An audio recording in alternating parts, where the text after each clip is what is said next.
मैं RS. Gautam advocate आज देश के समस्त बहुजन समाज के बीच में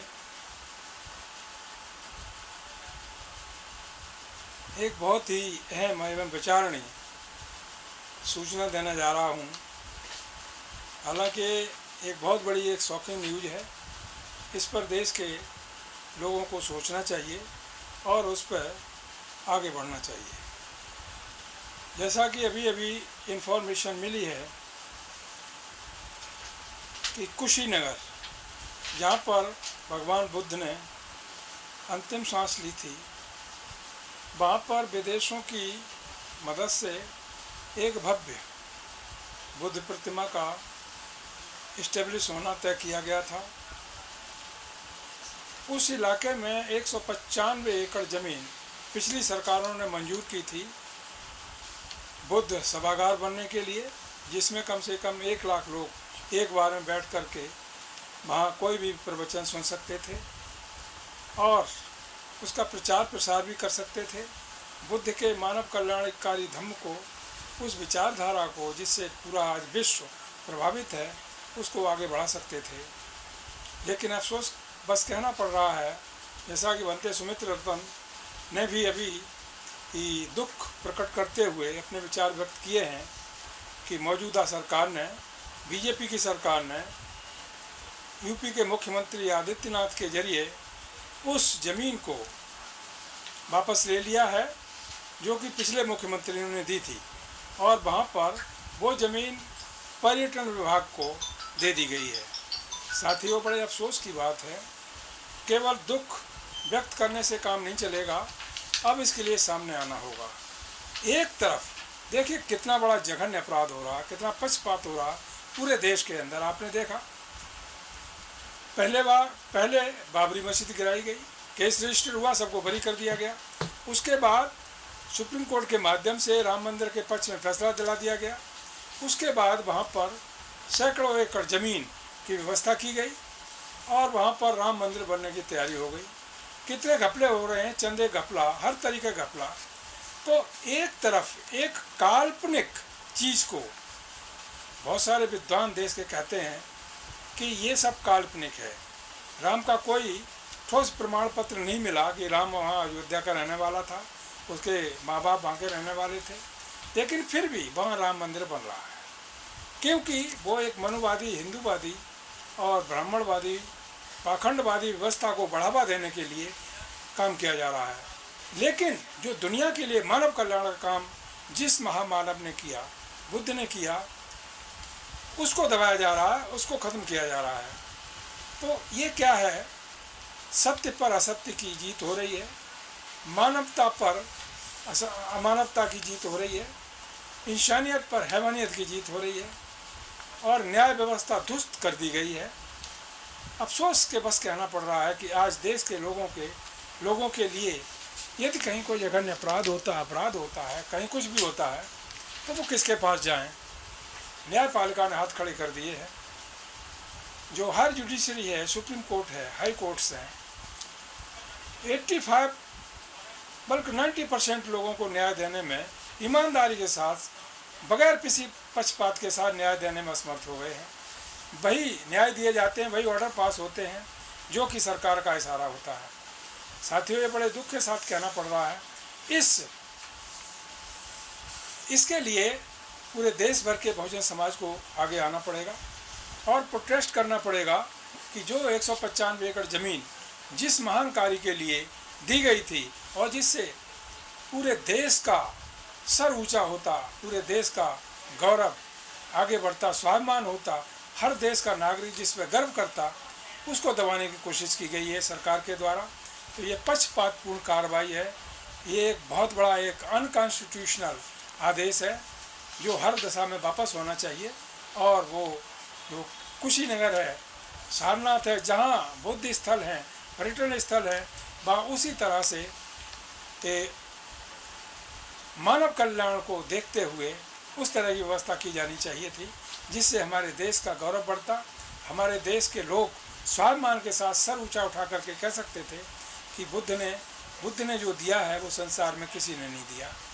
बुद्ध ने मानव कल्याण की जो बात करी उसके लिए अपने को कुर्बान कर दिया, वो पूरे देश के लिए नहीं पूरे विश्व के लिए है। आज पूरा विश्व बुद्ध की थीसिस को, बुद्ध के दर्शन को अच्छी तरह से समझ रहा है और उस पर चल रहा है। लेकिन भारत, जहाँ बुद्ध का जन्म स्थान था, जहाँ रह कर के बुद्ध ने त्याग किया और अपना सर्च करके मानव कल्याणकारी बातों को रखा, पाखंड, ढोंग, ईश्वरवाद को उन्होंने समूल नष्ट करने की बात की कि इसमें ऐसा कुछ नहीं है। और ऐसा केवल बुद्ध ने नहीं कहा, विदेशी जो विचारक हैं उन्होंने भी कहा। सुकरात का कहना था कि God is the name of exploitation, शोषण का नाम भगवान है और भगवान ही का नाम शोषण है। इसी तरह से बहुत सारे विचारकों ने अपने विचार रखे हुए हैं। तो ऐसी स्थिति में हम शिक्षा की तरफ नहीं बढ़ रहे हैं, विद्वता की तरफ नहीं बढ़ रहे हैं, विज्ञान की तरफ नहीं बढ़ रहे हैं, हम ढोंग पाखंड की तरफ जा रहे हैं। और हम नहीं जा रहे हैं, बल्कि जबरदस्ती ये जो मनवादी लोग हैं, मुट्ठी भर लोग हैं, पूरे देशवासियों को, पूरे देश को कलंकित कर रहे हैं और पाखंडवाद की तरफ ढकेल रहे हैं हर तरीके से। और सबसे चाटुकार जो इनका मीडिया है, वो रात दिन पाखंडवाद पूरे देश में फैला रहा है। देश के विकास की, शिक्षा की, देश के लोगों की, देश की अशिक्षा के बारे में कोई बात नहीं करता।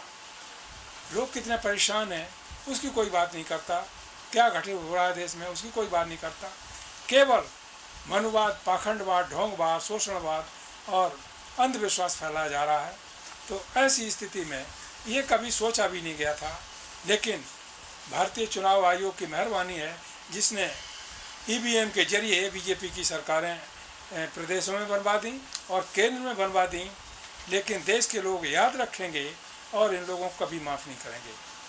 साथियों, याद रखो, आज नहीं तो कल ये देश बहुजनों का है और आज नहीं तो कल बहुजन ही इस देश की सत्ता पर काबिज होंगे और वही इसके असली मालिक हैं। और ये मुट्ठी भर पाखंडी लोग आकर के यहाँ देश को बर्बाद करने की योजना बना रहे हैं, बर्बाद कर भी रहे हैं। हर तरीके से इनका सफाया होगा, लेकिन इसके लिए आप सबको एक साथ आना होगा। हमको किसी से दुश्मनी नहीं, किसी से लड़ाई नहीं, किसी जाति बरादरी से कोई नफरत नहीं, किसी धर्म से कोई लेना देना नहीं। जिसको जो धर्म पसंद है अपना उसको फॉलो करे, जो जिस जाति में रहना चाहता है उसमें रहे। लेकिन जो संवैधानिक, जो हमारा भारत का संविधान कहता है, जो कानून कहता है, विभिन्न कानून कहते हैं, हम उसके तहत काम करने वाले लोग हैं। हम समता के हितैषी हैं, समानता के हितैषी हैं, न्याय के पक्षधर हैं। और जहाँ अन्याय होता है, जघन्य अपराध होते हैं, उसका विरोध करते हैं। कोई भी हो उसको पनिशमेंट मिलना चाहिए। आज जो ये सरकार ने काम किया है, ये जघन्य अपराध है, भारत के इतिहास में जघन्य अपराध है। उस महामानव के प्रति, जिस महामानव ने विश्व को संदेश दिया, इस भारत का जो गौरव गरिमा बढ़ी उस महामानव की वजह से बढ़ी। और आज की सरकार ने कितना निंदनीय काम किया हुआ है। वो ज़मीन को हड़पने के पश्चात पर्यटन विभाग को वो ज़मीन दे दी गई। यदि वहाँ पर तथागत बुद्ध का स्तंभ बनता 200 फीट ऊंचा, जिसकी थी सभागार बनता, एक कितना बढ़िया, जितने बुद्ध स्थल हैं पर्यटन स्थल होते, विदेशों का कितना पैसा भारत में आता, भारत का उससे विकास होता। लेकिन ये सरकार अंधी है, अपने पैरों को कुड़ाली मार रही है और लोगों को गुलाम बनाने का काम कर रही है। इसलिए सत्य को दबाया जा रहा है और पाखंडवाद को बढ़ाया जा रहा है। इसलिए मेरे देश के जो भी बुद्धिजीवी समाज के लोग हैं, और मुख्य रूप से सबसे पहले मैं देश के अपने बुद्धिजीवी भाई, जो हमारे वकील भाई हैं, एडवोकेट्स हैं, बार से रिलेटेड लोग हैं, जो कानून की रक्षा करते हैं, रात दिन लगे रहते हैं, सबसे पहले मैं उनसे निवेदन करना चाहूँगा कि ये उनकी जिम्मेदारी है, इस मुद्दे को सोशली, एजुकेशनली और लीगली तौर पर जहाँ भी हो सकता है वहाँ पर उठाना चाहिए और इसके लिए आगे आना चाहिए। साथ साथ इसके जो समाज के विचारक हैं, थिंकर्स हैं, जो रात दिन ईमानदारी के साथ काम करते हैं, उनको भी मैं कहना चाहूँगा कि वो इसमें आएँ और इसमें अपनी भागीदारी निश्चित करें। इसके साथ साथ इस आंदोलन को चलाने के लिए जो सक्षम लोग हैं, जो आंदोलन में नहीं आ सकते, कहीं रोड पर नहीं जा सकते, किसी तरीके से उनसे मेरा निवेदन है कि वो किसी तरीके से तन मन धन से 3 में किसी तरीके से वो इसके लिए मदद कर सकते हैं और उसके लिए आगे आएँ, क्योंकि इस तरह तो ये हमारे जो बहुजनों का इतिहास है उसको नष्ट करने जा रहे हैं। और बहुजनों के जो महापुरुष हैं उनके कुर्बानी बलिदान को इन्होंने बिल्कुल ख़त्म कर दिया है। ये हमारी कायरता होगी जो बहुजन समाज के लोग हैं देश में, यदि हम अपने बहुजनों की कुर्बानियों को आज समाज के बीच में नहीं ला पाए, सांस्कृतिक कार्यों के माध्यम से, सोशल और एजुकेशनल कार्यों के माध्यम से नहीं ला पाए, तो ये सबसे बड़ी कायरता हम लोगों की होगी। साथियों, एक बात कह कर के मैं अपनी बात समाप्त करता हूँ। इस देश के अंदर वैसे तो हजारों की संख्या में महामानव आए जो बहुजन समाज से संबंधित थे, कुर्बानियाँ दी, चले गए। आपने देखा चौरी चौरा का कांड हुआ, 500 लोगों उसमें किलिंग हुई थी, अंग्रेजों के खिलाफ हुआ था। कौन लीड कर रहा था? एक वहाँ का रमपत चमार जिसका नाम था, he was the leader of Chauri, उसको दबा दिया गया, कहीं उसका नाम नहीं आता। आज जो हमारे थिंकर्स हैं सच करके ला रहे हैं। इसके साथ साथ प्लासी का युद्ध हुआ। प्लासी के युद्ध में कौन कौन लोग थे? दुसाध जाति के लोग थे जो पासवान कहलाते हैं, जो मुख्य रूप से बिहार में रहते हैं। उन लोगों ने मोर्चा संभाला था। 2200 दुसाध लोगों ने अंग्रेज़ों के साथ कुरीतियों के खिलाफ जंग लड़ी थी, जिसमें उनकी जीत हुई थी। और कम से कम 30,000 जो दूसरे लोग थे जो अमानवीयता के पक्ष में लड़ रहे थे वो हार गए थे। तीसरा युद्ध हुआ भीमा कोरेगांव का। उसमें हमारे 500 महार योद्धाओं ने क्या काम किया, कम से कम हजारों वहाँ जो पेशवा लोग जो मनवादी व्यवस्था से ग्रसित थे उनको मार के भगा दिया। इस तरह से हमारा इतिहास जो है, यानी बहुजनों का इतिहास है, वो गौरव से भरा हुआ है, लेकिन उसको दबा दिया गया वो, और हम देखते रहे, हमने कुछ नहीं कर पाया। लेकिन आज वक्त आ गया है। एक बात और कहना चाहूँगा, पूरे बहुजन समाज से संबंधित है कि आज जो इन्फॉर्मेशन देने का, शेयर करने का एक जरिया है वो केवल हमारा एक सोशल मीडिया है। जो सरकारी मीडिया है वो तो गवर्नमेंट की तारीफ़ करता है, उनका प्रचार करता है, रात दिन उसी में लगा रहता है और भटका रहा है लोगों को। और उसने हर घर में टीवी के माध्यम से एक मनवादी व्यक्ति बैठा दिया है जो लेडीज़ को, बच्चों को गुमराह कर रहा है।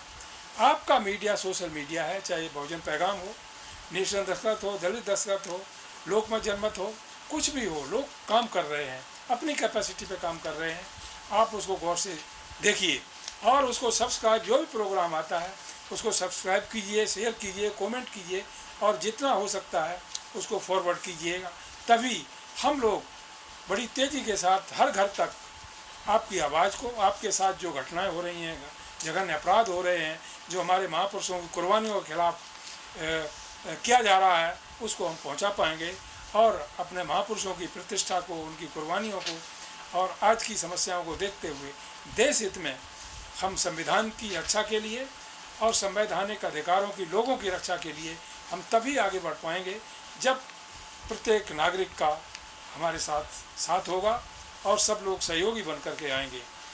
साथियों, बातें तो बहुत हैं, लेकिन आज की इस वीडियो में मैं यहीं पर अपनी बात समाप्त करता हूं और उम्मीद करता हूं कि जो देश में बहुजन समाज के लोग हैं अथवा जो न्याय प्रिय, समता प्रिय, समानता प्रिय, विश्व बंधुत्व प्रिय, आपसी भाईचारा प्रिय कोई भी लोग हों, यानी इंसानियत के पक्ष में जो लोग हैं, चाहे वो किसी धर्म मजहब के लोग हैं, हम उनका स्वागत करते हैं। और जो इंसानियत के विरुद्ध में काम कर रहे हैं, पाखंडवाद को फैलाने में काम कर रहे हैं, मनवाद को फैलाने में काम कर रहे हैं, ब्राह्मणवाद को फैलाने में काम कर रहे हैं, उन लोगों से हमारा कोई संपर्क नहीं हो सकता, क्योंकि वो, उनकी विचारधारा न तो देश के हित में है न समाज के हित में है। हो सकता है कुछ समय के लिए उनके हित में हो, लेकिन आगे चल करके वो भी खत्म हो जाएगी। इसीलिए आपको याद होगा कि स्वामी विवेकानंद ने कहा था आज से कई साल पहले कि हे देश के ब्राह्मणों, जो शूद्र समाज के लोग हैं उन पर जघन्य अपराध करना बंद कर दो।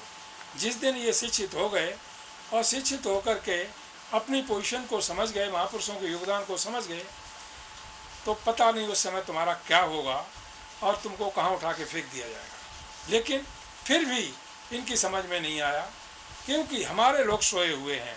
कारण ये गलती उनकी नहीं, वो तो अपने मकसद में कामयाब हैं, जो भी चाहते हैं वो करवा रहे हैं किसी तरीके से, लेकिन गलती हम लोगों की है। हम लोग सोए हुए हैं और छोटे छोटे स्वार्थों बस हम बिक जाते हैं।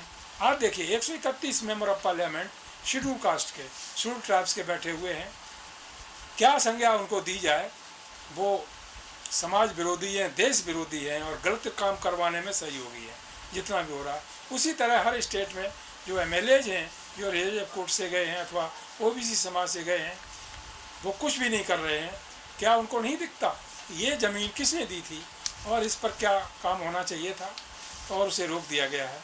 खैर, बातें बहुत सारी हैं, मैं आगे कुछ और न कह करके अपनी बात समाप्त करता हूँ और उम्मीद करता हूँ कि आप पूरा बहुजन समाज देश का हमारी बातों पर ध्यान देगा और उनको आगे बढ़ कर के इन चीज़ों के लिए प्रोटेस्ट करेगा और जो पहले से ज़मीन दी गई है कुशीनगर के लिए उसको कायम बदस्तूर कायम रखवाने के लिए वो सामने आएगा। इन्हीं शब्दों के साथ जय भीम, जय भारत, जय संविधान, जय मूल निवासी।